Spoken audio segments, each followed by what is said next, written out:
उपाययोजना राबवल्या जात आहेत? माननीय मुख्यमंत्र्यांनी आणि महसूल मंत्री म्हणून मी सुद्धा,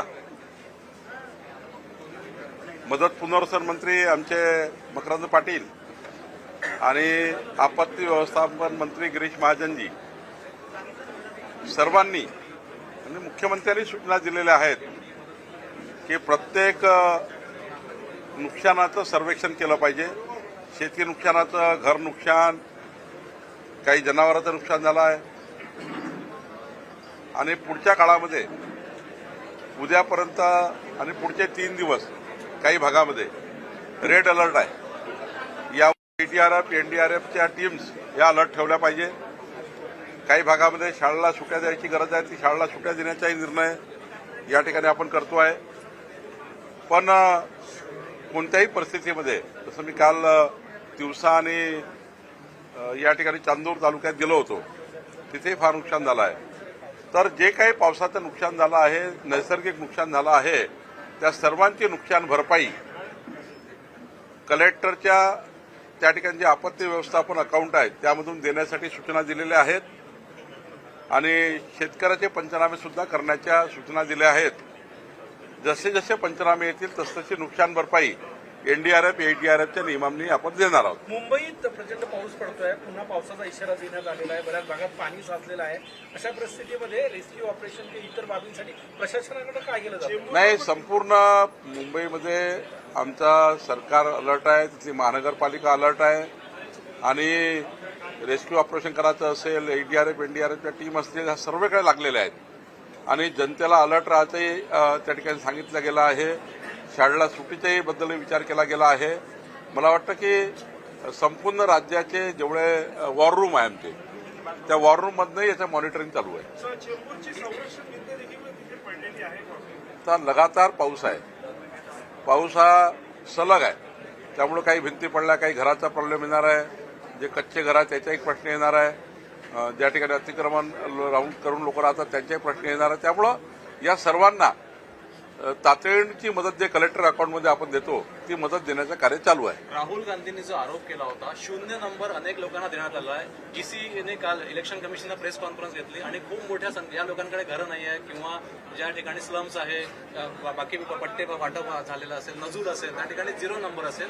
महसूल मंत्री म्हणून किती टक्के लोकांच्या पत्त्यावरती 0 नंबर लिहिला असतो मतदार यादीमध्ये? कारण त्यांचं घर नसतं, झोपडपट्टीमध्ये राहत असतील किंवा नजूलच्या पट्ट्यावर राहत असतील, 0 नंबर मतदार कार्डवरती लिहिण्यामध्ये महसूल मंत्री म्हणून किती टक्के लोकांच्या असू शकते? आता ह्याचा आकडा आज काढणं काही योग्य होणार नाही. जेव्हा पुनर्सर्वेक्षण होईल, शेवटी मतदार यायचं पुनर्सर्वेक्षण हे प्रत्येक रोजचं सुरू असतं आणि त्या पुनर्निरीक्षणामध्ये रोज रोज मतदार नावे ऍड होतात.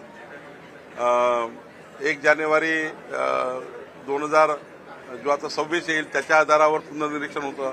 ही लगातार निरंतर प्रक्रिया आहे.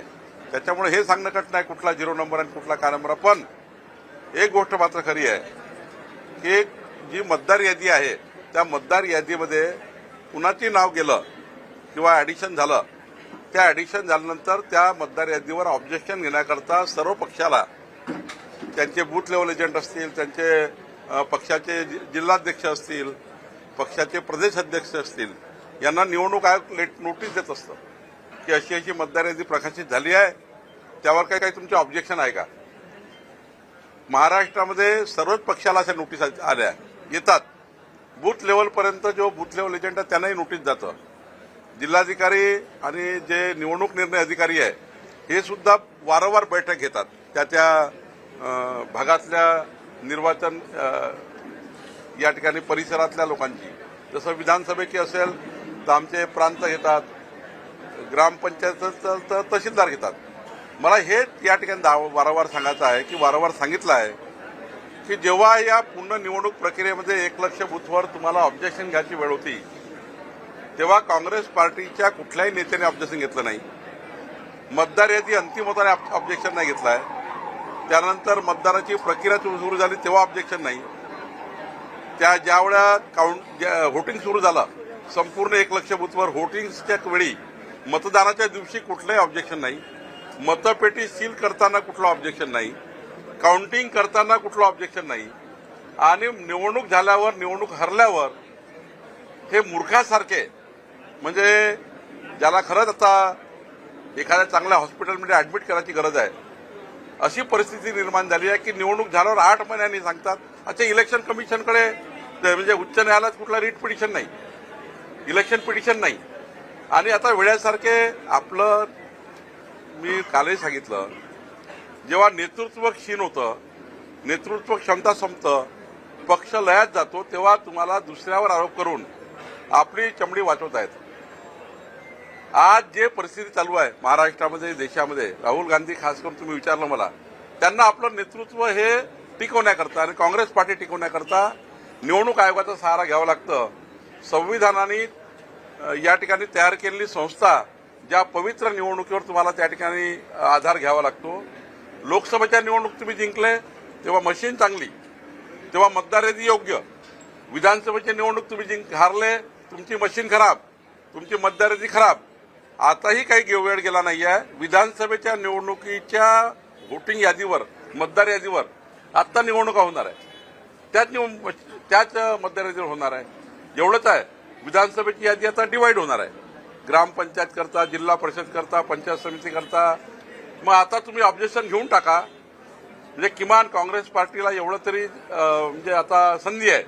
महाराष्ट्रात विधानसभे एवढ्याच निवडणुका आता नगरपालिकेच्या आहे, 13,000 पदाच्या निवडणुका आहे. या निवडणुकीत जर ऑब्जेक्शन घेऊन काही जर तुम्हाला समाधान होतं तर करून टाका, नाहीतर उद्या या निवडणुका हरल्यावर हे लोक हेच म्हणतील, राहुल गांधी महाराष्ट्राची यादी चुकीची आहे, महाराष्ट्राची मशीन बिघडली. तुमच्या याच आव्हानाला काल वडेट्टीवार म्हणाले की मग बॅलेटवर का नाही निवडणूक? कुणी आणलं ईव्हीएम?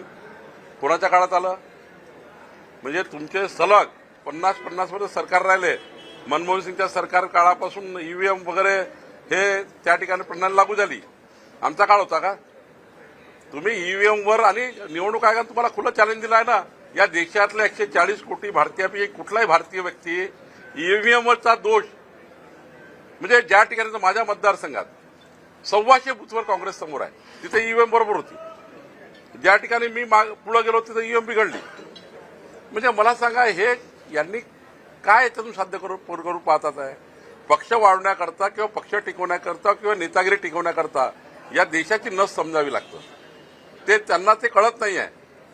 त्यांचे रोज लोक पार्टी सोडून चालले आहे, काँग्रेस पार्टीचे लोक, आणि त्यामुळं त्यांना आपली पार्टी सुधरत नाही, सांभाळता येत नाही, त्यांचे कार्यकर्त्यांना सांभाळता येत नाही. तेव्हा निवडणूक आयोगाला दोष देऊन आपल्या कार्यकर्त्यांना सांगायचं आहे की थांब रे बाबा, ते मशीन चुकीची होती म्हणून त्या ठिकाणी तुम्ही ते जिंकले आहे, पुढच्या काळात तुम्ही जिंकाल, अशी त्या अपेक्षेवरनं त्या कार्यकर्त्यांना पार्टी शिकवण्याकरता काम करतात. शिक्षकांची भेट घेतली काय?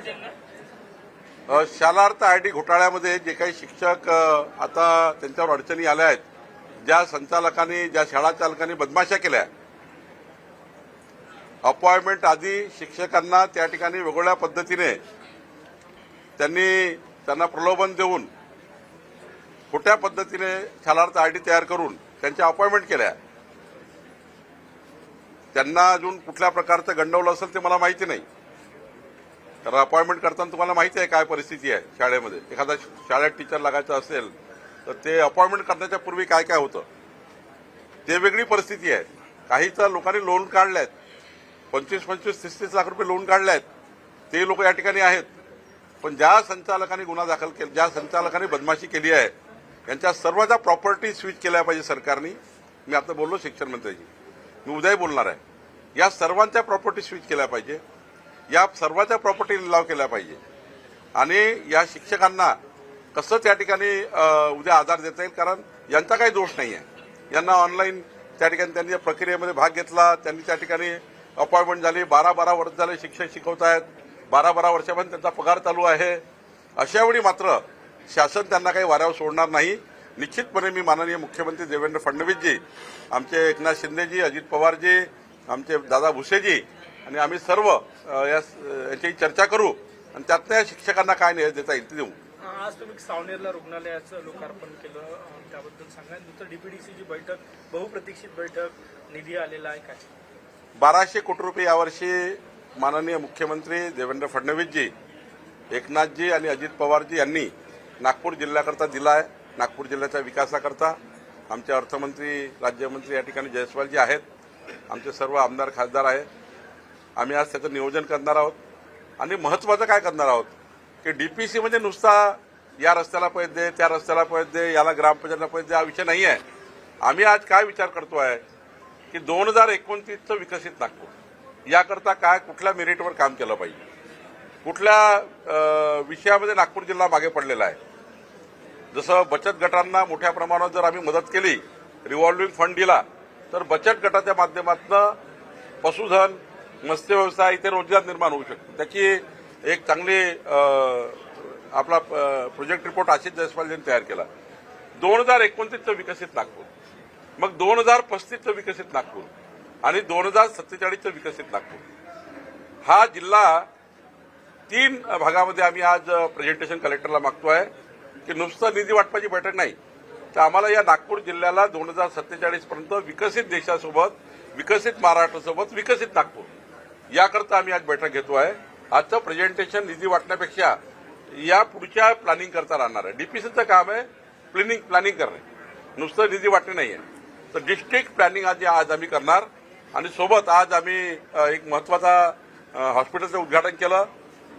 पाटणसोंगीमध्ये आशिष देशमुखजी यांनी त्या ठिकाणी त्यांच्या मतदारसंघात पाटणसोंगीमध्ये एक त्या ठिकाणी 30 खाटांचं ग्रामीण रुग्णालय या ठिकाणी उद्घाटन झालं आणि त्या ठिकाणी 50,000 लोकांना आरोग्य सेवा मिळेल याकरता सुसज्ज हॉस्पिटल आम्ही आज उद्घाटन केलं आहे. 1.5 कोटी रुपये त्या हॉस्पिटलला पुरा लागणार आहे. तिथल्या व्यवस्था ज्या राहिलेल्या आहेत त्यांना 36 प्रकारच्या रुग्णसेवा या हॉस्पिटलमधून मिळणार आहे. त्याचे आज उद्घाटन आम्ही केलं आहे. जिल्हा रुग्णालय तयार आहे. जिल्हा रुग्णालय केव्हा होणार आहे त्याचा काही मुहूर्त म्हणजे मंत्रालय तुमच्याकडे नाही आहे. मुधोळकरशी बोलून मुख्यमंत्री साहेबांशी चर्चा करून आम्ही लवकरच त्याचं उद्घाटनाचा मुहूर्त काढू.